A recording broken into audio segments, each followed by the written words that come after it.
Do the Denver Broncos have a new target in the first round of the NFL draft? After a disappointing weekend, did we see a little bit of bounce back in life from our Denver Nuggets?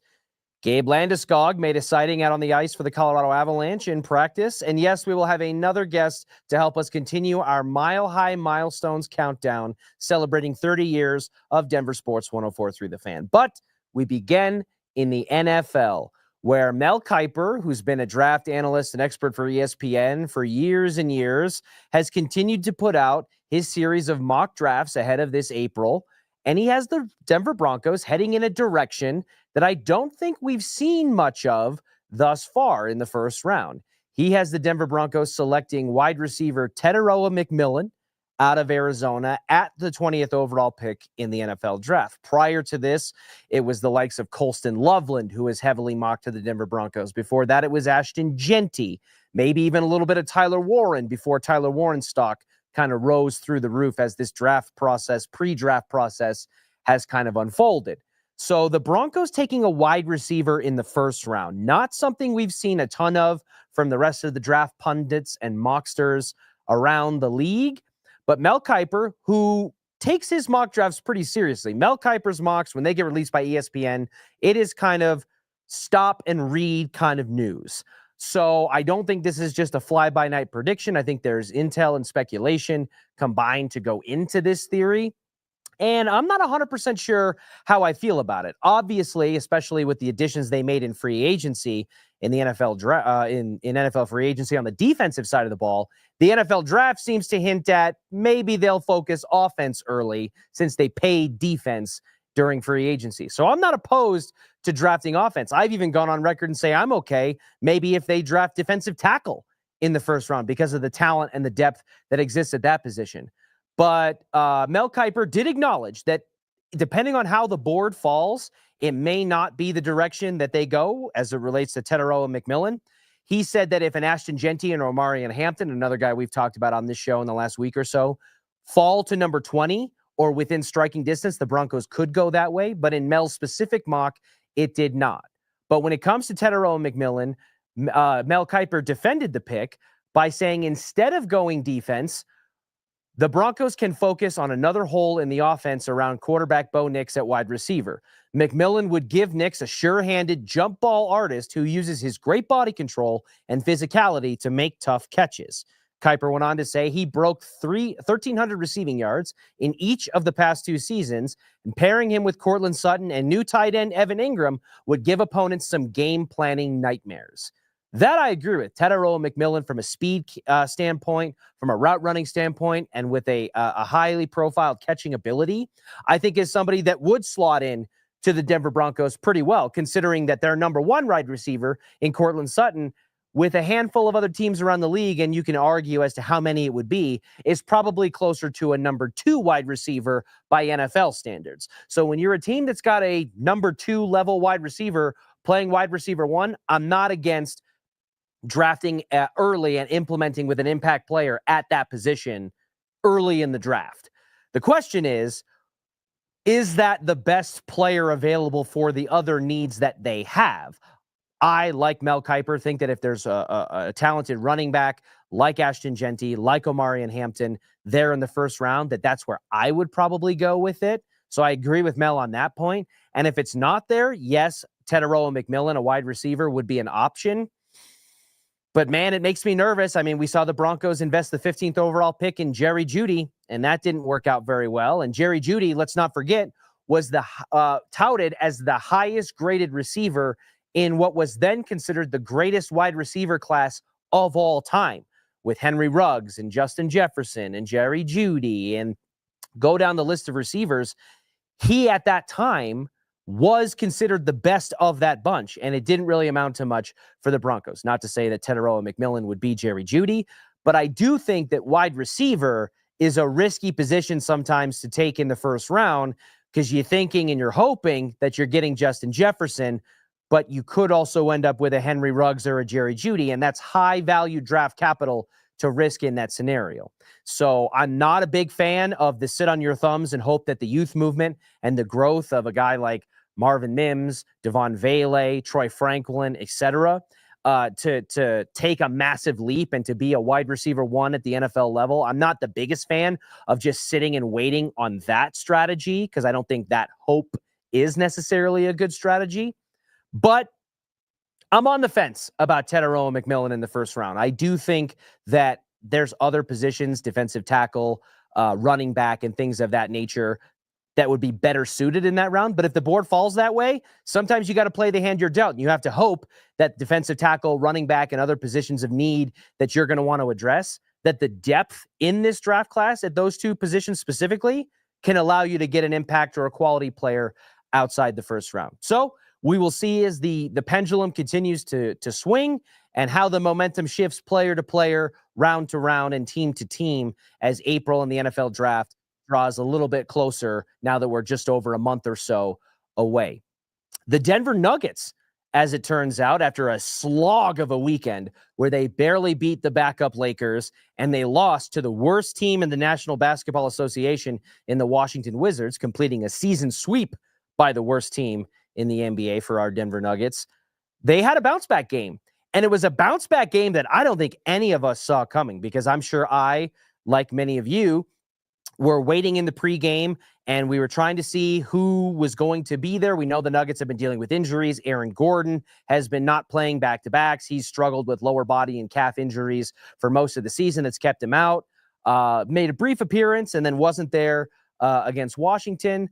We get the announcement before the game that, hey, Aaron Gordon is available, but there's a pretty lengthy laundry list of guys who were not available, meaning Nikola Jokic wasn't going to play with some elbow soreness and a left ankle injury. Christian Brown, Jamal Murray, Julian Strawther, obviously Deron Holmes, that's nothing new. So yay, they got Aaron Gordon back, but man, the list of players that they got out forced the Nuggets to start a lineup that featured Hunter Tyson.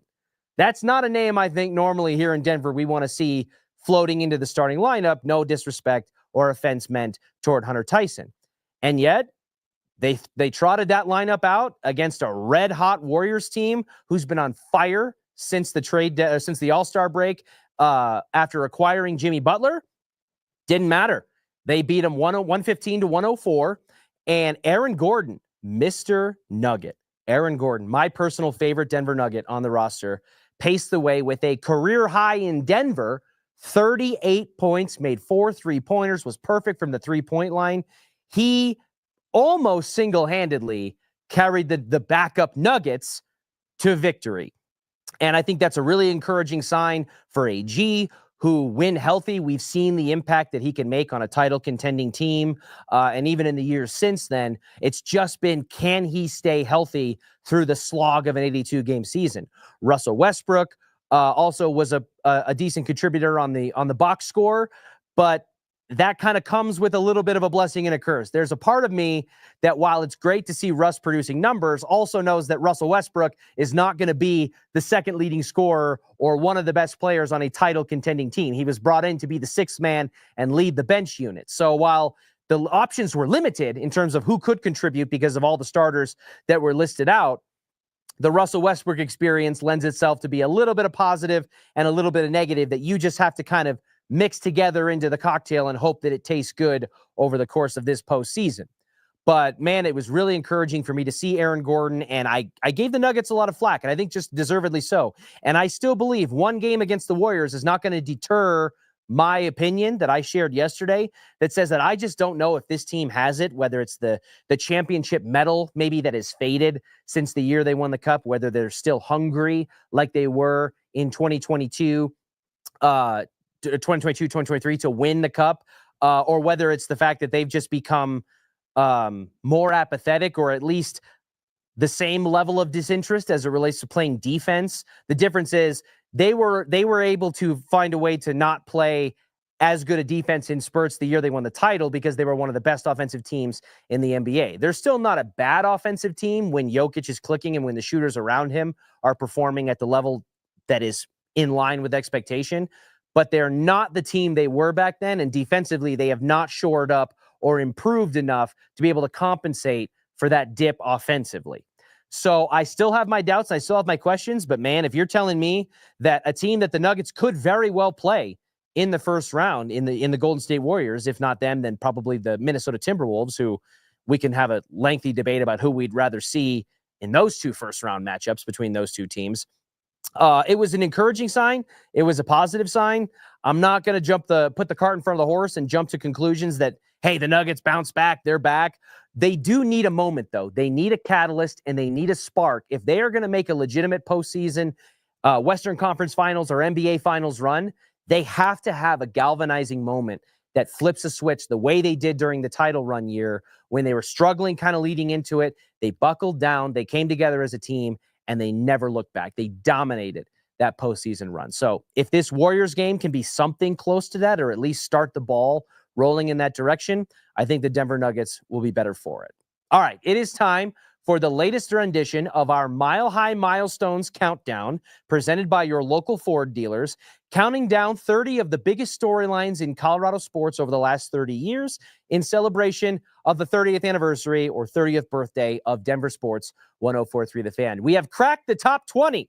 We are inside the top 20 storylines, and we land on one of the more singular, monumental moves in Colorado sports history that maybe kickstarted the beginning of a mini dynasty here in Colorado, and that was the acquisition of Patrick Waugh by the Colorado Avalanche. And to take us down this trip to memory lane, we have an old friend of the show, Adrian Dater.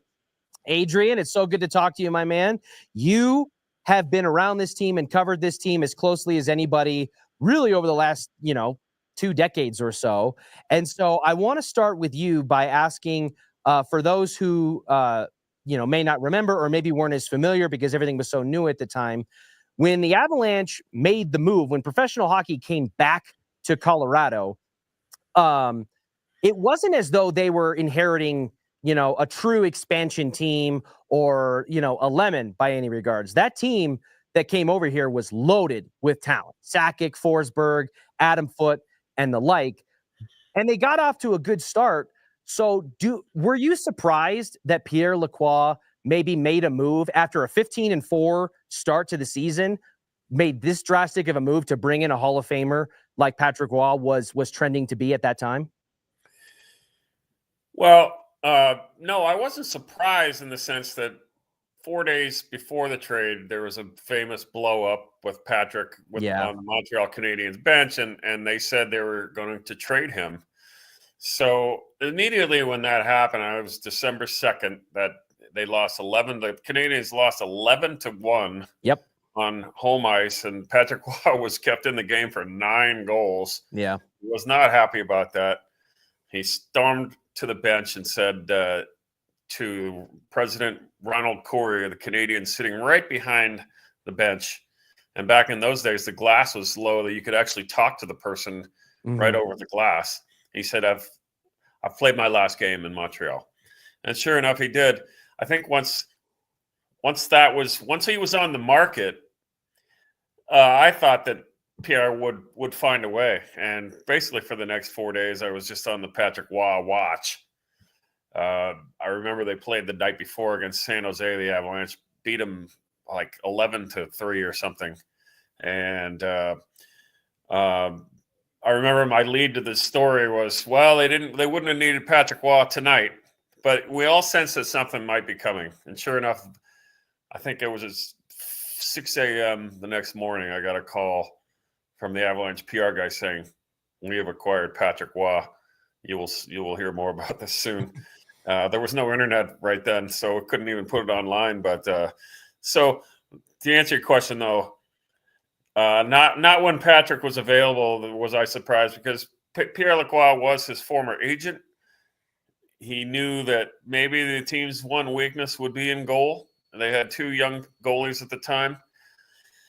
Neither had proven themselves in the playoffs. Patrick Waugh had won 2 Stanley Cups. And so it was just if there was one team that would have been the favorite to get Waugh at that time, it was a team like Colorado, because Montreal did not want to trade him to an Eastern team. They wanted to get him as far away from Montreal as possible. You mentioned that Waugh was a multi-time Stanley Cup winner, and that, to me, when you look at the trade on the surface of the transaction that took place, it was pretty surprising, I think, in some ways, to see that for a multi-time cup winner to receive Patrick Waugh and Mike Keane in exchange for Kovalenko, Raczynski, etc. Is this on paper one of the best hauls for a Colorado sports team in professional sports, at least recent history? We're talking last 30 or so years. I mean, they inherited a future Hall of Famer who was already a multi-time cup champion when he arrived there and then went on to win more as a member of the Colorado Avalanche. Well, I would submit it's not only the greatest trade in Avalanche history, but it's one of the greatest trades in sports history. There we go. It's right up there. I mean, with, Babe Ruth signing with the Red Sox, maybe not quite that much, but it was, they didn't give up a single player from their true core of the team. Forsberg, Sakic, Foote, all those guys remained in Denver. They only gave up two sort of fringe wingers who weren't going to be in the top six, and a young goalie who was projected to be a very good goalie, and in some ways he was, but he was never going to be a Patrick Waugh. Jocelyn Thibault. Thibault was the key that put that trade, made it more palatable to Montreal, where they could say, hey, we've acquired an even younger French-Canadian goalie, and that was important back then. It still is, Canadians. We can sell this trade better. Well, it just didn't turn out that way for Montreal. They never recovered. And not only the Avs get a goalie who was still in his prime, but they also getting Mike Keane was also a real big part of that deal. He was a very big part of that Avalanche winning team in '96 that won the Stanley Cup, and a couple years later. He was, wow, talk about a great throw-in to a deal. Mike Keane was a big part of that team. So when you add it all, the Avs got like 8 dominant years from Patrick Waugh. They won 2 cups with him. Probably should have been 3. Yep. Could have been 4. But, it was still for the return that they got, it's just a monumental trade that will never really, I don't think it'll ever be surpassed in Avs history. I don't see how. Similar, Adrian, to John Elway, it does feel like there is kind of an aura or a mystique around Patrick Waugh because of how elevated he is in NHL annals at his position and the success that he was able to have. Through your eyes, what is it about Patrick Waugh, the player, who then went on to be an executive and work, on the other side of the ice? What is it that makes Patrick Waugh so special? Well, you used the right word there, mystique. I always thought that he had a mystique to him. He always had just this air of confidence about him, more than any athlete I've ever covered. He once he got feeling confident about something, boy, there was no beating him. I still remember him just casually standing in the hallway after Game 1 of the '96 finals against Florida. This is in the old McNichols Arena, and it was an off day, so Rell's just sort of press was walking around, and players are out available. Waugh's just standing leaning against the wall, and he just had this look on his face like the series is over. I mean, it's might as well just play the next 3 games, but it's over, And it kind of was a formality at that point. I mean, it was. Getting through the Western Conference was the toughest part, I think, for that team. And then, yeah, no question.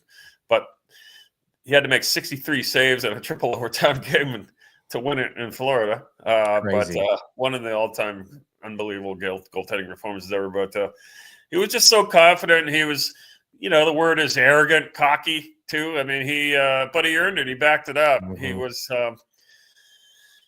He was somebody who had occasional self-doubts at times, though. He was very tough on himself. He had a rough time a little bit in the playoffs of 2001 and had to be talked to by Ray Bourque to sort of get his confidence back. And Ray Bourque really helped him with a good pep talk. Early in the playoffs, he was not playing as great as he usually does in the playoffs. But then he turned it around and beats the New Jersey Devils and Martin Brodeur in a 7-game series. just cemented his legacy. Even his last year in Denver, which finished in a tough loss in overtime of the Minnesota Wild, he still had, I believe, the lowest goals against average in his career that year. Wow. So he was just a fantastic player. A lot of people in Montreal thought he might be past his prime when they traded him. There was a poll in Montreal newspaper says, yeah, let him go. Let's get some new blood in here. Mm-hmm. What a mistake. What a mistake. Yeah, I couldn't agree with you more. Adrian, on the way out, a couple of quick hitters on this year's iteration of the Colorado Avalanche. One, what did you make of the latest video rendition of Gabriel Landeskog skating at practice? We've definitely been down this road before with the Gabe Landeskog saga, but with the release of the release of the docuseries and the media tour that's gone on, it feels like there's at least an attempt to make this feel different than in the past. And then with the flurry of moves, the 9 acquisitions and transactions that GM Chris McFarland has made to this year's roster to overhaul things, what have you made of those moves and the potential for it to extend the Stanley Cup window or go all in for this season's Avs? Well, first of all, I thought he looked really good in that video. I mean, I thought he was skating by far the best I've seen him in 3 years. So that's a very good sign. He's going on this next road trip and skating with the team and practicing. I think he's going to try and play, man. I think he's going to try and play game 1 in the playoffs. And this is going to be an unbelievable event in Denver. And this is going to be what a rallying cry this is going to be for the Avs. So I think he's going to try it. I don't think he'd be doing all this if he wasn't. I mean, why put him through all this stuff if they know he's not going to play? I think he's going to try and play. We'll see how successful he is. But I think it's looking good for a playoff period. Now, if they play him before the playoffs, they have to absorb this $7 million cap hit. That's going to be tough.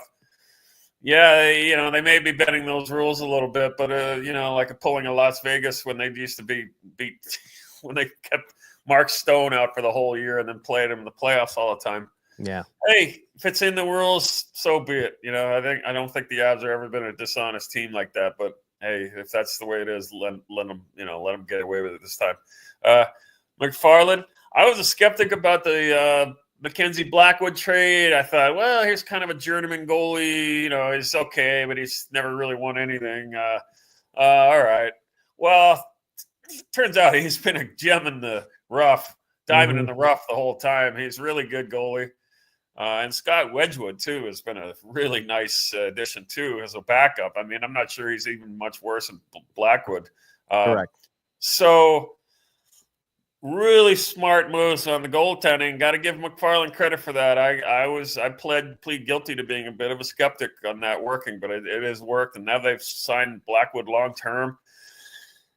And I think he's made some other really good moves on deadline day. Charlie Coyle, he got a lot from Mikko Rantanen.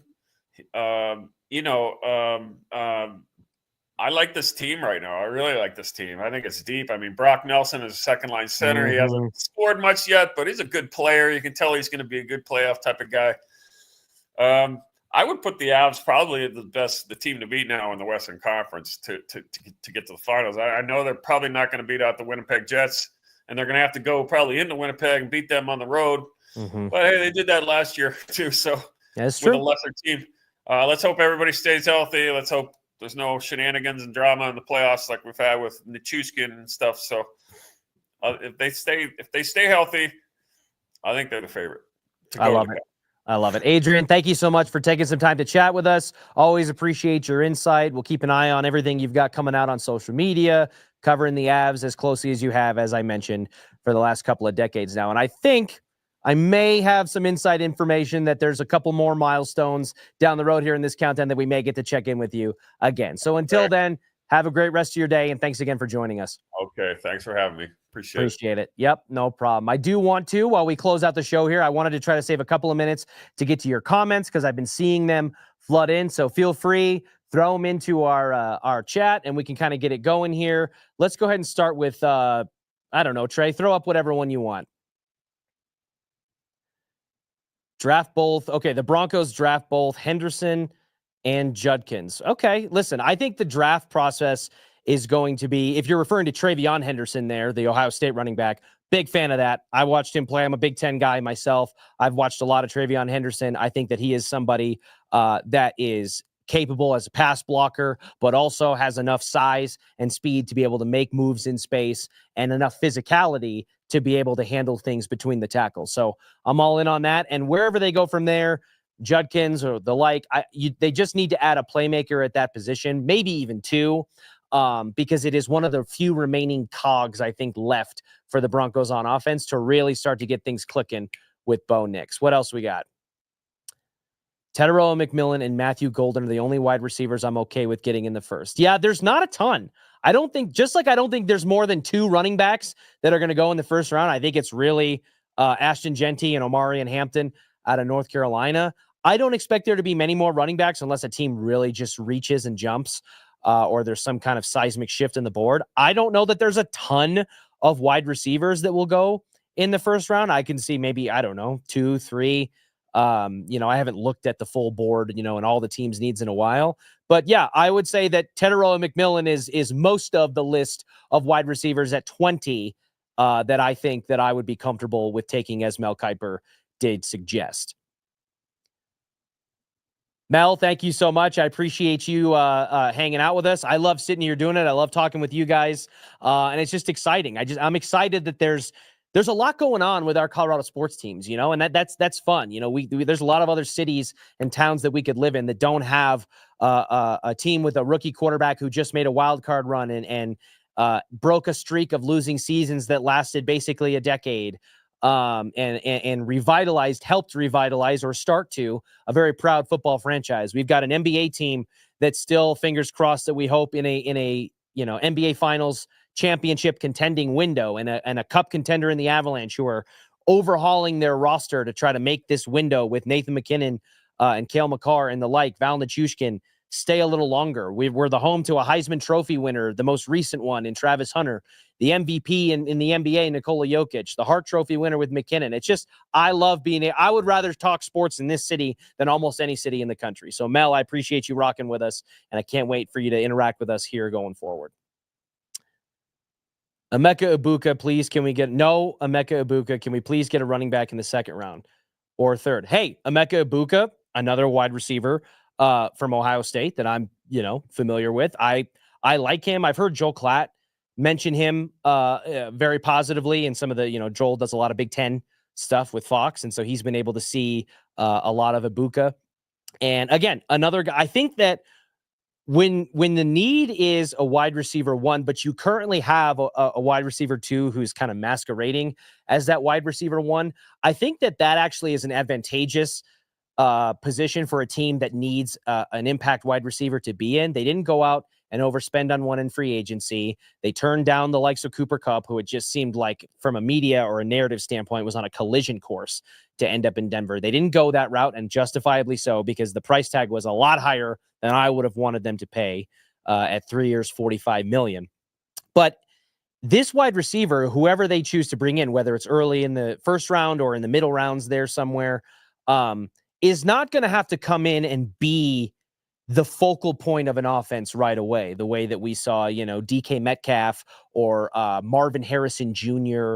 Or the like kind of have to come in and hold that mantle right away. Courtland Sutton's got a good thing going with Bo Nix, and we'll see how they tend to approach that as Courtland Sutton is nearing the end of his current contract. And when it was that situation last year, he held out, and it was kind of an off-season drama point. They ended up front-loading, giving him a little bit of a bonus and incentive money guaranteed up front to kind of satisfy that. But there's only so many times you can go to that well, in my opinion, William. So, but I do think that it's advantageous that if you have Sutton here and you draft a young wide receiver alongside a Marvin Mims, a Troy Franklin, Devon Vele, etc., there's not going to be a ton of pressure, I think, for that guy to come in and be an impact player right away. Teteroa McMillan will be gone before the Broncos pick at 20. Very possible. Very possible, Michael. Again, the draft, Cecil Lammey hates when you use the word like crapshoot or chance or whatever as it relates to the draft. But we are operating on pure speculation here. I mean, Ashton Genty could go as high as 6 to the Las Vegas Raiders. He could go at 12 to the Dallas Cowboys. He could catastrophically fall the way we've seen other high-profile players in the past fall to the Denver Broncos at 20. All it takes is one pick to shift the calculus on the board and have teams scrambling to redo their boards. We lived this here in Denver in 2018 when Bradley Chubb, who John Elway infamously admitted never thought would slide to number 5, which caused the Broncos to shift their entire draft plan, their philosophy, take Bradley Chubb when Josh Allen was sitting there on the board, and the seismic change that can have on a franchise's immediate and long-term future. We lived it. So Teteroa McMillan, not that that's as high profile of a situation as it was with the Bradley Chubb, Josh Allen thing, but he could go, a team could jump or reach on him or think that another team is going to draft him before they're able to. And all of the math that goes associated with that could shake the whole board up. So it's very likely, or I shouldn't say very likely, it's very possible that Teteroa McMillan's not even an option for the Broncos, as Mel Kiper is currently suggesting in his latest mock draft. Denver should pick up TCU wide receiver Savion Williams at 51. Sutton. Okay. I see that. Listen, I don't think, wide receiver in the first round. Okay. I have some skepticism, just like I have skepticism, frankly, about drafting a running back in that slot because it's such valuable, high-profile draft capital for positions where there, A, seems to be a lot of opportunities throughout the draft to be able to pick up players of that level, and B, the success rate and bust rate is pretty erratic at both of those positions, especially with running backs where you churn them out and spit them out in a span of, 5 years for most NFL teams, if you're lucky. So if they were to wait till the second or third round to take a running back or to take a wide receiver, and they went with defensive tackle or, safety or some other position in the first round of the NFL draft, as they've kind of continued to bolster the defense starting here in free agency, I'm okay with that. All that matters is you pick the right guy. If they draft Teteroa McMillan at 20 and he ends up to be, Jerry Jeudy Light, that sucks. That's a bust. If they draft TCU, wide receiver Savion Williams and he ends up being your next, Cortland Sutton, great. People will not remember who you passed on or where you picked a guy as long as you make the pick. And you make it well. I think that's really all that matters. I wish they would just go ahead and get the extensions done for Allen, Benito, and Sutton. That is interesting, Jason, and thanks for the comment, because Nick Benito came out on fire this past season. He had that season where he's now put himself firmly on the NFL's radar in terms of recognition and recognizability around the league. There wasn't a lot of people talking about Nick Benito outside of, the metro area who are football fans. That's not the case anymore. That guy was putting on an MVP candidate caliber season, all-pro, Pro Bowl level play. He's doing interviews with Scott Van Pelt and the primetime crew after the Broncos finish up a win in front of a national audience. This is somebody that George Payton staked a lot of his early reputation on, alongside like a Patrick Surtain, and a Greg Dulcich. And initially it was kind of like, I don't know if this guy's going to, I think this guy might be oil and water here. I don't know if it's going to get lost in the spin cycle of the rotation of pass rushers. And he has corrected that narrative in a year. So for George Payton, who took the time and the investment and the chance on this guy, it does seem kind of slow rolly. Do I think it'll get done? Yes. But I agree with you, Jason. I do think they should get it done. Zach Allen had a phenomenal year kind of as the anchor in the center of that front four. Another guy who I think got snubbed for some season recognitional honors. The sack production that he was able to have in the center of that defensive line is something that you really just don't see by and large from around the NFL. And so I think that he's a key piece of the defense they need to lock up alongside Benito and Cortland Sutton, who I think has a little bit lesser of an argument than those other two on defense because of age, because of position, and because of the investments that they've made at wide receiver and probably will make again. But I agree with you. I think initially when it comes to Cortland Sutton, I was pretty firmly of the mind of like, hey, maybe it's just okay if we part ways from here. There's a reason they were hesitant and dragged their feet a little bit last offseason before they made those concessions. And a year later, a year older, I don't think that a lot of that necessarily goes away. But let's not forget that Russell Wilson came to town and immediately Cortland Sutton was his favorite target. He had 10 touchdowns in his last season with Russ. They draft a rookie quarterback. Sean Payton does something he had never done in his entire NFL head coaching career, drafting a rookie quarterback in the first round, turns the reins over to him right away, and immediately Courtland Sutton again emerges as that safety blanket, instant connection. And make no mistake about it, the Denver Broncos do not make a wild card run and break a streak of losing seasons dating back to 2016 without some of the clutch play from Courtland Sutton down the stretch. It's a fact. Just like the facts about age and decrease in ROI and all of the things that come with the wide receiver position year after year, those are also true.